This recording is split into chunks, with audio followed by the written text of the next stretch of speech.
আপনার ভুট্টার গাছ ছোট বড় ছিল, আপনি মাঝখানে একটা স্ট্রো করলেন না কি দিলেন, কেমনে কি করছিলেন, করে কিন্তু আমরা দেখলাম যে আপনার গাছ অনেক বড়, বড় হয়েছিল এবং কি গাছ সবুজ, কালো এবং গাঢ় সবুজ যেটা হয়।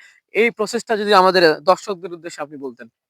সেচের সময় আমি সেচের সময় ফাইটোকল দিছি মাটিতে।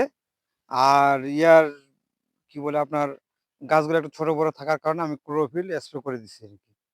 আচ্ছা, হ্যাঁ? আর হালকা কিছু পোকা পাতা খাচ্ছে, ওটার জন্য আমি উল্লাসটা মানে অল্প পরিমাণে করে উল্লাসটা হালকা করে স্প্রে করে দিয়েছি। আচ্ছা, এই আমাদের আমি বর্তমানে করছি আরকি। এখন মোটামুটি গাছের যে সচেতনতা অনেক মোটামুটি এখন ভালো আছে। প্রতিটা গাছেই আমার ধরেন যে একুরেট প্রায় আছে আরকি।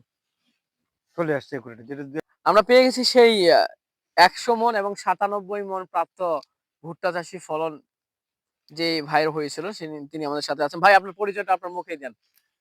আসসালামু আলাইকুম। আমি সাইফুল্লাহ আল মামুন। আ আমার বাড়ি হলো ১১ নং ঠাকুরগাঁ জেলার ১১ নং মাহমুদ ইউনিয়নে মাতৃগাঁও আমি। আ আমি এই মাতৃগাঁও ইউনিয়নের আমার ইয়া আমি এখন এই ভুট্টা করছি, ভুট্টা খেতে আসছি আরকি দেখার জন্য। যাক, ধন্যবাদ ভাইকে ভাইয়ের পরিচয় দেওয়ার জন্য। ভাই আপনার জমি আমরা গত বছর দেখছিলাম যে আপনার ভুট্টার গাছ ছোট বড় ছিল। আপনি মাঝখানে একটা স্ট্রো করলেন না কি দিলেন, কেমনে কি করছিলেন, করে কিন্তু আমরা দেখলাম যে আপনার গাছ অনেক বড়, বড় হয়েছিল এবং কি গাছ সবুজ, কালো এবং গাঢ় সবুজ যেটা হয়। এই প্রসেসটা যদি আমাদের দর্শকদের উদ্দেশ্যে আপনি বলতেন। আসলে মানে আগে যেগুলা দিছি ওগুলা পরে ওগুলা কথা মানে ১ম যে দিছি ফসফেট, পটাশ, ড্যাপ ওগুলা দিয়েছি। তারপরে জৈব সারও দিছি, গোবর লিটার দিয়েছি। আর পরে পানি আমি সেচের সময় ফাইটোকল দিছি মাটিতে। আর কি বলে আপনার গাছগুলো একটু ছোট বড় থাকার কারণে আমি ক্লোরোফিল স্প্রে করে দিছি আরকি।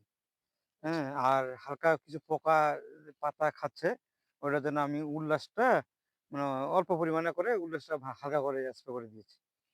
আচ্ছা। এই আমাদের আমি বর্তমানে করছি আরকি। এখন মোটামুটি গাছের যে সচেতনতা অনেক মোটামুটি এখন ভালো আছে। প্রতিটা গাছেই আমার ধরেন যে একুরেট প্রায় আছে আরকি। চলে আসছে একুরেট। যেটা ২-১ টা ছোট দেখা যাচ্ছে ওগুলা হয়তোবা আশা করি ঠিক হয়ে যাবে। সম্মানিত সুধী, উনি যে কথা বলল যে আ আমরা দেখছি যে উনি হিউমিক অ্যাসিড ব্যবহার করছে জমিতে। অর্থাৎ লাগানোর সময় নাকি ভাই? ফাইনাল চাষে। হ্যাঁ, হ্যাঁ, ফাইনাল চাষ। ফাইনাল চাষে উনি ফাইটোগোল ব্যবহার করছে যেটা হিউমিক অ্যাসিড। আ আর সাথে আপনি যখন সেচ প্রদান করলেন, সেচ প্রদান করার পর আপনার গাছ যখন ছোট বড় ছিল, আপনি দিলেন ক্লোরোফিল বা অক্সিফিক্স বা এরকম জাতীয় হুম, হুম। পদার্থ, রাইট? তো অনেকে বলছেন যে, "ভাই আমরা কি ট্যাবলেট ইউজ করতে পারবো কিনা পারবো না ভুট্টা ক্ষেতের মধ্যে?" হ্যাঁ, ট্যাবলেট আপনি ইউজ করতে পারেন, সমস্যা নেই। তবে ট্যাবলেটের একটু সমস্যা আছে যেটা হলো আ আপনি যখন ট্যাবলেটটা দিবেন আপনার গাছটা দ্রুত বর্ধনশীল হয়ে যাবে এবং কি গাছটা চিকন হয়ে যাচ্ছে। চিকন হওয়ার পরে এই গাছটা যদি বেশি বর্ধনশীল হয়ে যায়, তখন যদি ঝড় বা অন্যান্য যে প্রাকৃতিক দুর্যোগের বিষয়টা দেখি, তাহলে কিন্তু এটার একটা আপনি বিপর্যয়ের মধ্যে পড়তে পারেন। আমরা যেটা বলি যে ম্যানুয়ালি যে প্রোডাক্ট গুলো আছে ক্লোরোফিল, জেন্থোফিল, এ, বি, হুম। এই যে এই প্রোডাক্ট গুলো আছে যেটা সালোকসংশ্লেষণের হার বাড়ায়, উদ্ভিদের খাদ্যকে আমি উদ্দীপিত করে সাধারণত এগুলা গতবারেও আমি স্প্রে করছিলাম। এই ক্লোরোফিলটা গতবারে আমি মাটিতে দিছিলাম। আচ্ছা, আচ্ছা, মানে করার সময় সারের সাথে যখন পানি সেচ দেই, তখন সেচের সাথে মাটিতে আমি সারের সাথে ছিটাই দিয়েছি। কিন্তু এবার চেঞ্জ করে ফেলছি। আমি এবার মনে করেন যে উপরে স্প্রে করছি। আচ্ছা, গতবারে মনে করেন যে আমি সারের সাথে মিশিয়ে করে দিয়েছি। চিন্তা করতেছি যে হয়তোবা নাকি মনে করেন যে সারের সাথে ওইটা হয়তোবা পানি যখন দিচ্ছি তখন তো আমরা তো সার আগে ছিটাই তো, পানি দেওয়ার আগেই সারটা ছিটাই দিই। এখন যদি আবার ধুয়ে আবার চলে যেতে পারে।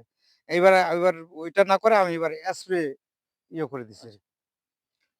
সম্মানিত সুধী, আপনারা শুনতে পেয়েছেন যে উনি ওনার যে ক্লোরোফিল ছিল সেটা কিন্তু গাছের উপরে দিছে। এর কারণটা গাছের উপরে দেওয়ার একটা অন্যরকম সুবিধা হইলো কি, এটা গাছের উপরে যদি দেওয়া হয় তাহলে একটা সালোক সংশ্লেষণের হারটা কি করে বাড়ায় ফেলে এবং কি ক্লোরোপ্লাস্টের যে উপাদান আছে ক্লোরোপ্লাস্ট এটারে সে তার কি উজ্জীবিত করে এবং কি গাছটা দ্রুত সবুজ এবং বর্ধনশীল করে এবং কি গাছের যে আহ, সালোক সংশ্লেষণ এন্ড অক্সিডেশন আছে এটা দ্রুত কাজ করে। এইজন্য আমি রিকমেন্ড করব আপনারা জমিতেও নিচেও দিতে পারেন ব্যাগের নিচে এবং কি উপরে স্প্রে করতে পারেন। তাহলে আপনার জন্য সুবিধা হবে। ২ টা একসাথে করেন আরো বেশি বেটার একটা পারফরম্যান্স আপনি রেজাল্ট পাবেন।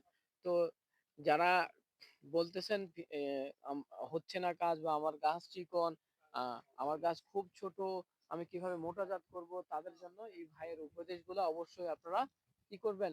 মেইনটেইন করবেন। তাহলে অবশ্যই আপনারা ভালো রেজাল্ট পাবেন। এবং যাদের ভুট্টার গাছের বয়স ২০ থেকে ২৫ দিন অর্থাৎ পানি দেওয়ার উপযুক্ত সময় হয়ে গেছে, তাদের জন্য বা ৩০ দিন এখন আবহাওয়া অনেক ঠান্ডা আছে। অনেক, হ্যাঁ, হ্যাঁ, ঠান্ডার কারণে এখন ৩০ দিন সেচ কিছু না রাখা। দেওয়া উত্তম।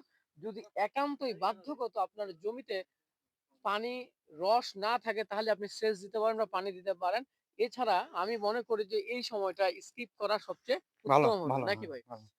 যখন রৌদ্র হবে তখন আপনি দিবেন এবং দেখবেন যে ওই দ্রুত সারের খাওয়াটা তাদের দ্রুত খাইতে পারবে। দ্রুত খাবে। এখন কিন্তু মানে একটু খাইতে একটু মানে কম খাবে আরকি। কম খাবে। কারণ যেহেতু রোদের মানে তাপ না পাইলে তো এরা তো পাতার মাধ্যমে খায়। হ্যাঁ, সালোকসংশ্লেষণ হ্যাঁ, একটা এই পাতার পাতার মাধ্যমে মাধ্যমে কিন্তু খায়। সম্পন্ন এখন হয়। এখন যদি রোদ